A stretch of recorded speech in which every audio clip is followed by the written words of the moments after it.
7ই ফেব্রুয়ারি শুনানি শেষ না হওয়ার আশঙ্কা কমিশনের, পিছোতে পারে চূড়ান্ত ভোটার তালিকা প্রকাশের দিন। চূড়ান্ত তালিকা প্রকাশে আপত্তি থাকলে আরো 10 দিন সময়।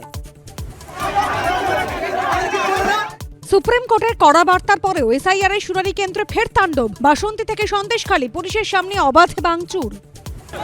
কন্টেন্ট নট ভেরিফাইড বলে রসিদ দেওয়ার অভিযোগে ন্যাজাটে বিডিও অফিসে হামলা। হিয়ারিং এর সময় ভাঙচুর করেছে, যে কোনো দুষ্কৃতী থাকতে পারে। হিয়ারিং এর মধ্যে তারা মিশে এসেছে। হুগলি, পূর্ব মেদিনীপুর থেকে বাঁকুড়া, দুর্গাপুর শুনানিতে হয়রানি কবুল করেও রাজ্য সরকারের চক্রান্তের অভিযোগ শুভেন্দুর। দিল্লিতে কমিশনে গেল তৃণমূল। এসআইআর এর শুনানিতে বৈধ ভোটারদের হেনস্থার অভিযোগ। কংগ্রেসের সিইও দপ্তরে অভিযান ঘিরে তুলকালাম। পাখির চোখ পশ্চিমবঙ্গ, নীতিন নবীনের অভিষেকের দিনই বার্তা প্রধানমন্ত্রী। पश्चिम बंगाल और तेलंगाना में भाजपा जनता की एक बड़ी आवाज बनकर उभरी है।